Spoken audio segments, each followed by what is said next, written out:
German Tigers never expected 761st Black Panthers to fight 183 days without relief.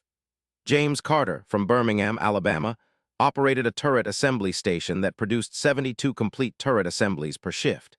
His single station's daily output exceeded the entire Krupp factory in Essen, which produced 45 turret assemblies weekly for all German tank models combined. Carter had worked as a sharecropper until 1941, earning $200 annually.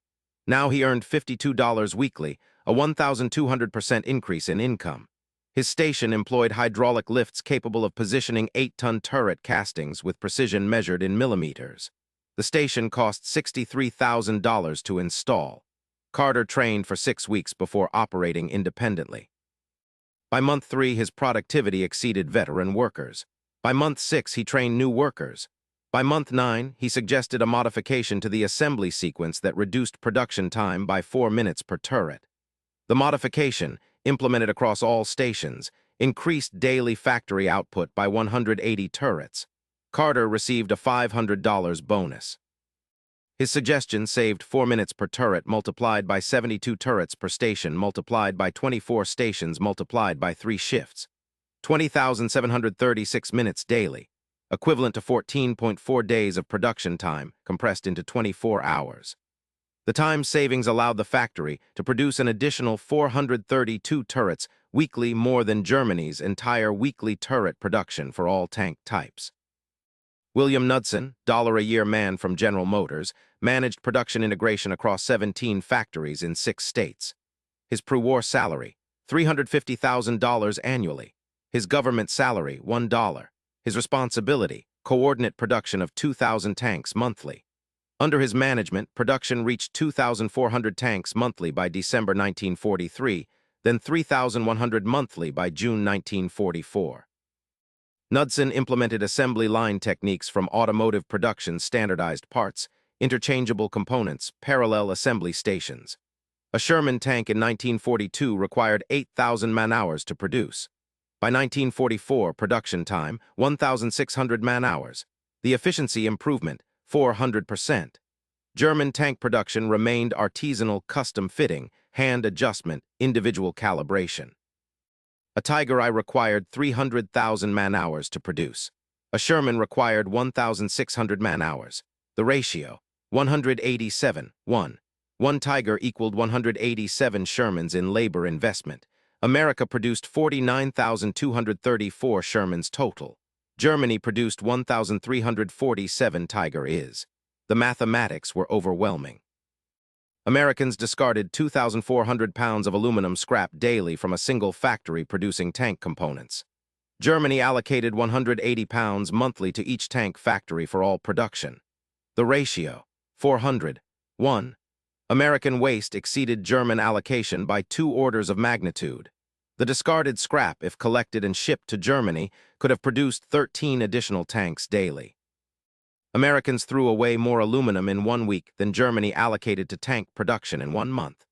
The waste from single-shift production at Chrysler's Newark tank arsenal exceeded Germany's entire monthly ball bearing production capacity. Americans discarded defective bearings that failed tolerance checks by 0.002 inches. Germans used bearings with 0.008-inch tolerances. American rejected parts exceeded German acceptable standards by factors of 4. The rejected bearings from 1 day's production, 8,400 units. Germany's monthly ball bearing production for all military applications, 7,200 units. American waste exceeded German production. Workers threw away steel shavings that Germany rationed by the gram. Each tank hull machining operation produced 340 pounds of steel shavings. Daily production, 600 hulls. Daily shavings, 204,000 pounds, 102 tons of steel shavings. Germany's daily steel allocation for all tank armor plate production, 85 tons. American waste from machining exceeded German allocation for finished armor. The shavings, if melted and recast, contained enough steel to produce 31 additional tank hulls daily. Americans discarded the equivalent of 930 tank hulls monthly. Germany produced 623 tanks monthly across all types. The cafeteria at Willow Run discarded more beef daily than the entire German 17th SS Panzergrenadier Division received monthly. Daily cafeteria waste: 1,200 pounds of meat, 2,800 pounds of vegetables, 940 pounds of bread. Monthly waste: 36,000 pounds of meat. German Division monthly allocation: 28,000 pounds of meat for 14,000 men. The factory cafeteria waste could have fed a German division with surplus remaining. Calories discarded daily: 3,400,000. Calories needed to feed a German regiment daily: 2,800,000. One factory cafeteria's waste exceeded a regiment's requirements. The electricity consumed testing tank engines for 10 minutes exceeded what the entire Henschel factory used daily. Each engine test: 340 kilowatt-hours for dynamometer operation, cooling systems, instrumentation. Daily tests: 1,200 engines. Daily electricity for testing alone: 408,000 kilowatt-hours. Henschel factory daily consumption for all operations: 380,000 kilowatt-hours. American engine testing consumed more electricity than Germany's largest tank factory used for all production, administration, and facility operations combined. This single aspect exceeded the entire enemy nation's capacity. Hauptmann Weber appeared at production facilities through intelligence reports reaching German high command by August 1944. American monthly tank production: 3,100 units. Our monthly production: 623 units. Ratio 5:1, but this understates the disparity. American production requires 1,600 man-hours per tank. Our production requires 8,000 man-hours per Panzer IV, 300,000 man-hours per Tiger. Their industrial efficiency exceeds ours by factors we cannot match. His report was filed and ignored. The prevailing assessment remained: quality defeats quantity. 1 Tiger equals 5 Shermans. German crews and equipment maintained superiority despite numerical disadvantage. November 7, 1944. Outside Dieuze, France, 14:35 hours. Feldwebel Otto Brandt was cleaning the 88 gun when he heard the engine sounds. American tanks, multiple vehicles approaching from the northwest. He counted 7 Shermans in loose formation, 1,200 meters distant. At 14:36 hours, Brandt acquired the lead Sherman in his sights. At 14:37 hours, Vogel ordered fire. At 14:37 hours and 14 seconds, the round struck the lead Sherman's frontal armor, penetrating and detonating the ammunition. Elapsed time from engagement to destruction: 14 seconds. Kill time: 14 seconds. At 14:38 hours, the second Sherman attempted to reverse. Brandt's shot struck the turret ring at 1,100 meters. The turret separated from the hull. Elapsed time from engagement to destruction: 22 seconds. Kill time: 8 seconds. At 14:39 hours, 3 Shermans deployed smoke and attempted flanking maneuvers. Brandt destroyed the rightmost tank at 900 meters with a shot through the side armor. The round penetrated, traveled through the crew compartment, exited through the opposite side. Elapsed time from engagement to destruction: 31 seconds. Kill time: 9 seconds. At 14:40 hours, the 4th Sherman fired. The round struck the Tiger's frontal armor and ricocheted into the air. Brandt's return fire struck the Sherman's gun mantlet, penetrating into the turret. Elapsed time from engagement to destruction: 47 seconds. Kill time: 16 seconds. At 14:41 hours, the 5th Sherman exploded from a hit at 850 meters. Kill time: 11 seconds. At 14:42 hours, the 6th Sherman attempted retreat.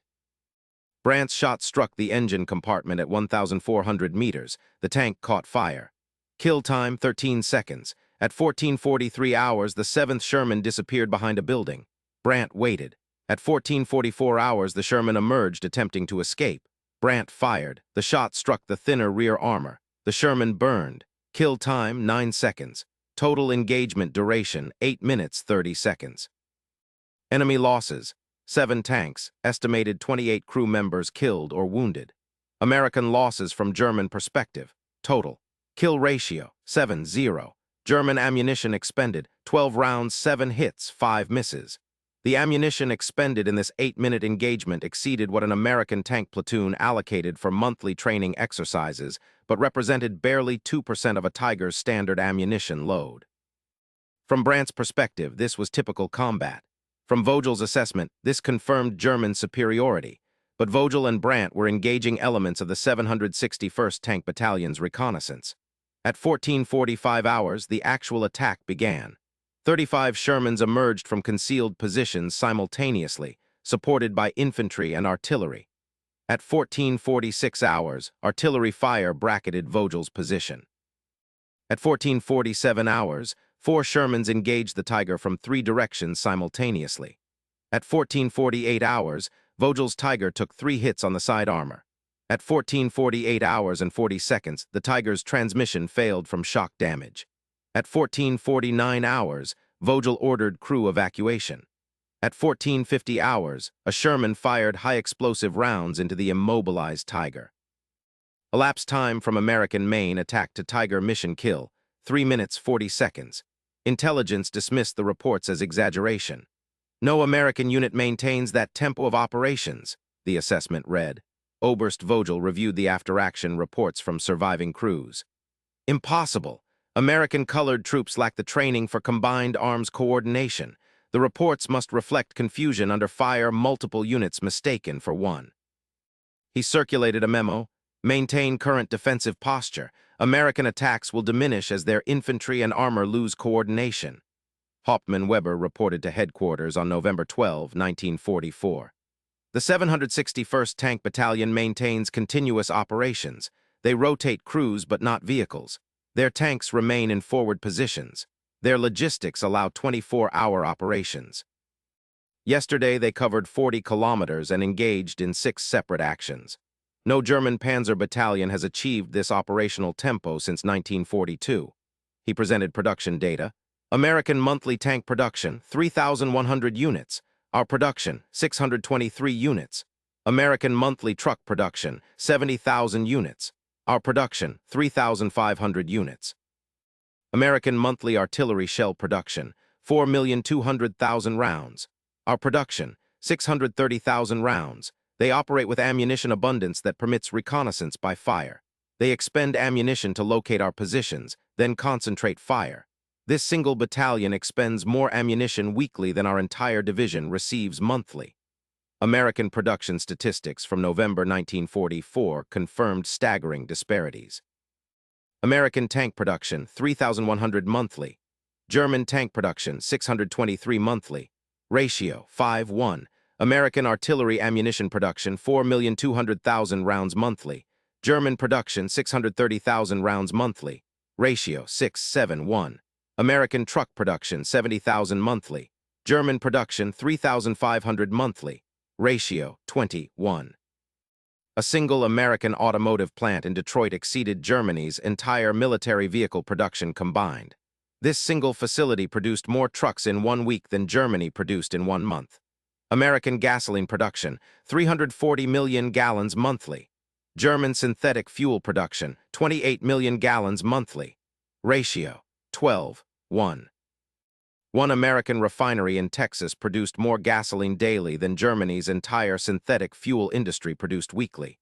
American aluminum production, 820,000 tons annually. German aluminum production, 126,000 tons annually. Ratio, 6:5:1. One American aluminum plant in Tennessee produced more aluminum monthly than Germany produced quarterly. This single facility exceeded the entire enemy nation's capacity. They tried massed artillery bombardment before American attacks. The Americans called in counter-battery fire, silencing German guns within minutes. They attempted infiltration tactics at night. American illumination rounds turned night into day. They tried concentrated panzer attacks against American armor. American artillery interdicted German assembly areas before attacks developed. They attempted defensive positions in depth. American tanks bypassed strongpoints, leaving them for infantry while armor continued advancing. 4 major tactical approaches failed against sustained American operational tempo. November 18, 1944. Gebling, France, 8:20 hours. 12 Panthers from the 11th Panzer Division positioned in prepared defensive positions faced elements of the 761st Tank Battalion advancing from the west. The Panthers had excellent fields of fire across 2,000 meters of open ground. At 8:25 hours, American artillery fired smoke rounds, obscuring the battlefield. At 8:27 hours, 28 Shermans emerged from the smoke simultaneously, attacking from 3 directions. At 8:30 hours, the lead Panther destroyed 1 Sherman at 1,100 meters. Kill time, 7 seconds. At 8:31 hours, American tanks destroyed 2 Panthers with flanking shots. Kill time per Panther, 12 seconds. At 8:33 hours, artillery fire destroyed 1 Panther position. At 8:35 hours, 4 more Panthers destroyed under converging fire from multiple Shermans. Average kill time, 18 seconds per Panther. At 8:40 hours, 5 Panthers retreated.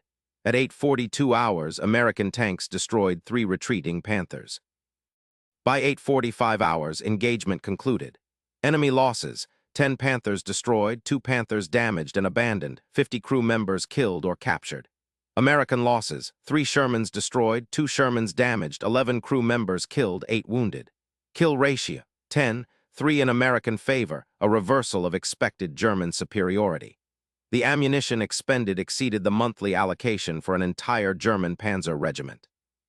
American forces fired approximately 340 main gun rounds, 12,000 machine gun rounds, used 180 artillery shells in support.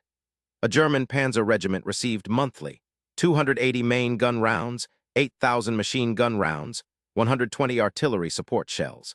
The fuel consumed in this engagement exceeded German weekly allocation for an entire division. American tanks consumed approximately 4,800 gallons of gasoline.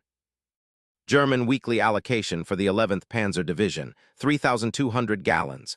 Hauptmann-Weber personally interviewed survivors at the division command post. "They were everywhere," one Panther commander reported. "We destroyed 1, 3 more appeared. We could not maintain situational awareness. Their artillery responded to our every movement within 2 minutes. Their infantry advanced under covering fire from tanks. When we attempted retreat, their tanks pursued.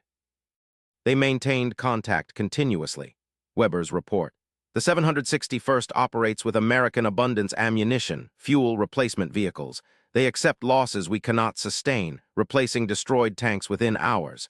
3 days ago, we destroyed 8 of their tanks. Yesterday, we counted 35 tanks in the same battalion. They receive replacements faster than we inflict losses." Recognition of American capabilities arrived too late. By November 20, 1944, German intelligence finally acknowledged the 761st Tank Battalion as a threat equivalent to veteran armored units. Command estimates placed their combat effectiveness at 95% of regular American armored battalions, a dramatic revision from initial assessments of 30% effectiveness. But Oberst Vogel still refused to believe. One engagement means nothing. They surprised the 11th Panzer. In sustained combat against prepared positions with experienced crews, quality defeats quantity. Mathematics are unchangeable. Our armor is superior, our guns are superior, our crews are more experienced. These fundamentals determine outcomes. Feldwebel Brandt observed the escalation from his new Tiger after the previous vehicle's loss. "The Americans fight differently now. They concentrate force. They use artillery liberally. They attack from multiple directions simultaneously. They maintain pressure constantly. Yesterday, we engaged them at 1400 hours. They withdrew at 1430 hours. At 1600 hours, they attacked again from a different direction. At 2100 hours, artillery fire forced us to displace. At 200 hours, more artillery. At 600 hours, they resumed the attack. They never allow rest. They never allow reorganization. Their supply system supports continuous operations. Ours does not." Willow Run, Michigan. December 1944. At Ford's Willow Run plant, B-24 bomber production achieved 650 aircraft monthly, 1 complete bomber every 63 minutes. Every hour, another bomber rolled off the assembly line, fueled, tested, ready for delivery. This single facility produced more bombers monthly than Germany's entire aircraft industry produced quarterly across all aircraft types. Americans discarded engine components that failed tolerance checks by 0.0015 inches. German manufacturers accepted components with 0.006-inch tolerances, 4 times looser than American rejection standards. Daily rejected components from Willow Run, 12,400 items. These components, by German standards, were acceptable for military use. Americans threw them away. The rejected components from 1 day's production could have equipped 47 aircraft using German tolerance standards. Monthly, Willow Run discarded components sufficient for 1,410 aircraft. Germany produced 1,220 aircraft monthly across all types. American waste exceeded German total production. Workers threw away aluminum sheet that Germany rationed by the square foot. Each aircraft production line generated approximately 840 pounds of aluminum scrap daily from trimming and forming operations. Daily scrap from all production lines, 20,160 pounds, 10 tons. Monthly, 302 tons. Germany's monthly aluminum allocation for all aircraft production, 284 tons. American scrap from one factory exceeded German allocation for the entire aircraft industry. The scrap contained sufficient aluminum to produce 890 aircraft engines monthly. Germany produced 650 aircraft engines monthly across all types. This single facility's waste exceeded the entire enemy nation's capacity. The cafeteria at Willow Run discarded more coffee daily than the entire Wehrmacht received weekly. Daily cafeteria coffee waste, grounds, and unconsumed coffee, 280 pounds. Weekly, 1,960 pounds. Wehrmacht weekly coffee allocation for 6 million personnel, 1,400 pounds. One factory cafeteria serving 42,000 workers discarded more coffee than 6 million German soldiers received. The ratio was incomprehensible. Americans threw away food from abundance. Germans rationed food from scarcity. Defective .50 caliber ammunition from testing exceeded combat ammunition available to German infantry divisions. Testing protocol required firing 3 rounds from every 1,000-round ammunition box. Daily testing, 12,000 boxes produced, 36,000 rounds test fired. Monthly, 1,080,000 rounds test fired and discarded even if functional. A German infantry division received monthly 840,000 rounds of all small arms ammunition combined. American testing waste exceeded German combat allocation. This represented fundamental differences in industrial capacity. Americans could afford to waste more than Germans could allocate. Every paragraph demonstrated identical patterns. American excess capacity exceeded German maximum effort across every metric. Aluminum waste exceeded aluminum allocation. Food waste exceeded food rations. Testing ammunition exceeded combat ammunition. Rejected components exceeded accepted components. The mathematics were irrefutable. American industrial capacity operated at levels Germany could not approach even theoretically. A single American factory exceeded entire German industries. This single facility produced more, wasted more, tested more, and discarded more than Germany's combined industrial output. Hauptmann-Weber's reports incorporated captured American logistics documents.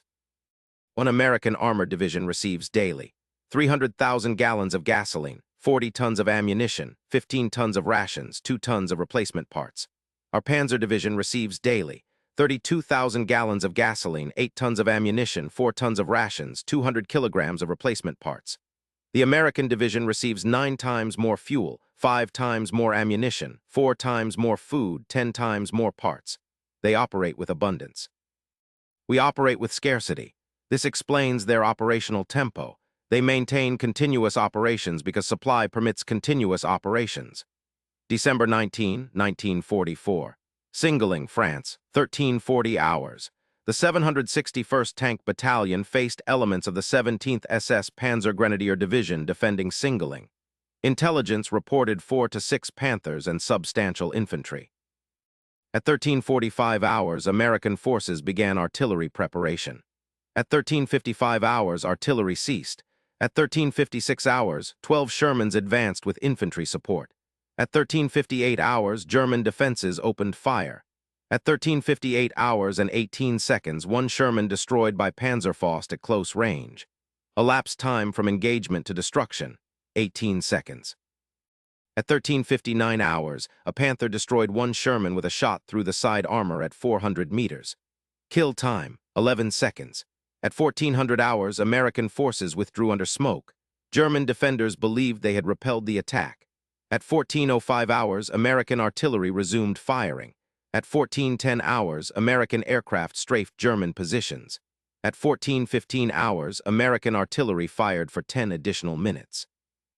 At 1425 hours, artillery ceased. At 1426 hours, 26 Shermans attacked from a different direction simultaneously, supported by infantry, tank destroyers, and artillery. At 14:28 hours, German defenses engaged multiple targets. At 14:29 hours, one Panther destroyed by tank destroyer from flank. Elapsed time, 34 seconds. At 14:31 hours, 3 Shermans destroyed one Panther with converging fire. Elapsed time, 58 seconds. At 14:33 hours, artillery destroyed one Panther position. At 14:35 hours, remaining Panthers attempted withdrawal.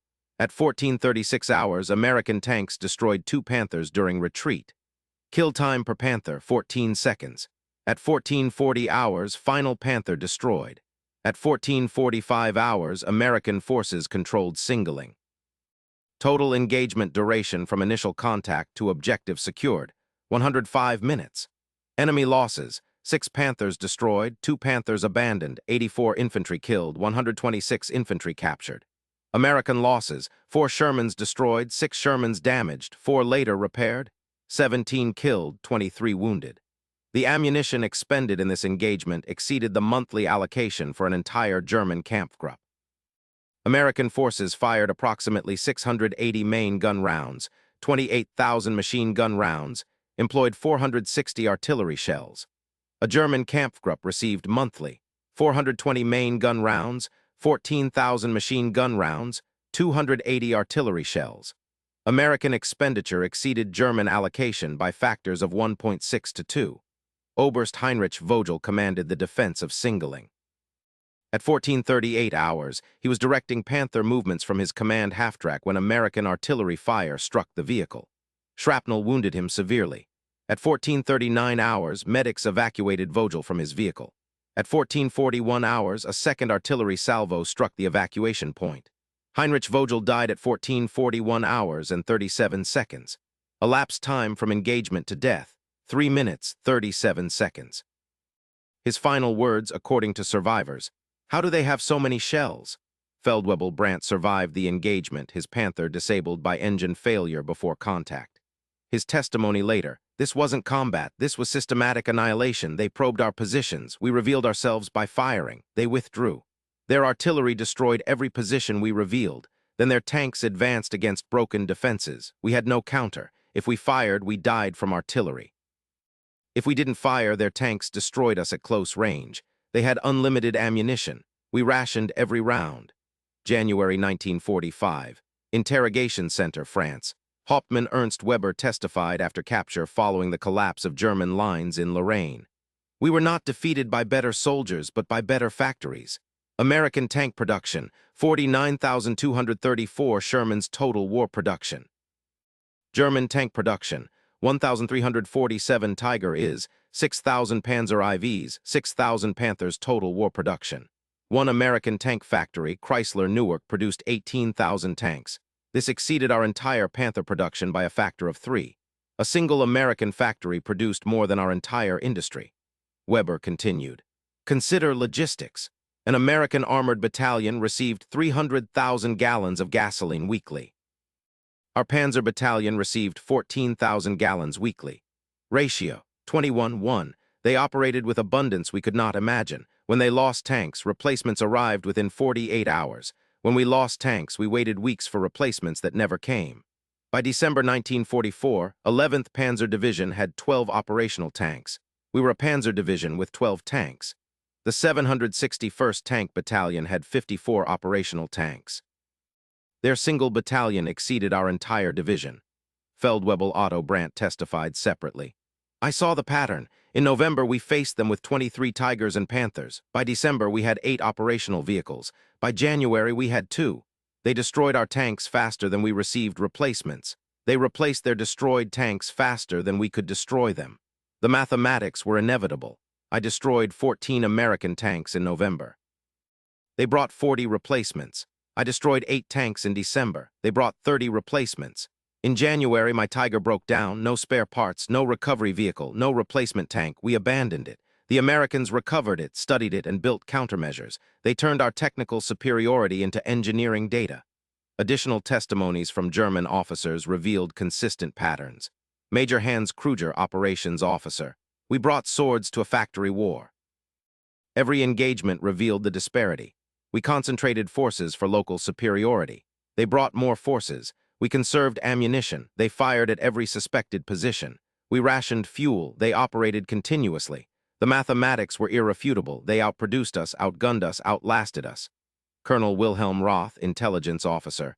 Their excess capacity exceeded our maximum effort. We produced 623 tanks monthly at peak production.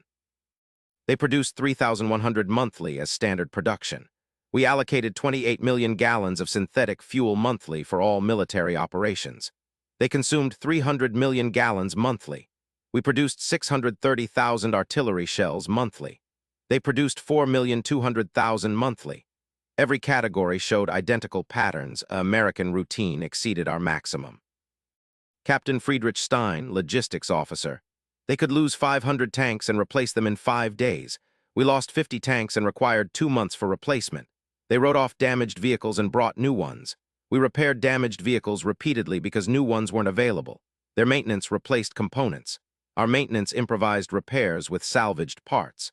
By 1945, we were installing tractor engines in tanks because tank engines weren't available. Lieutenant Martin Beck, tank commander. The Americans operated differently. They didn't fear equipment loss.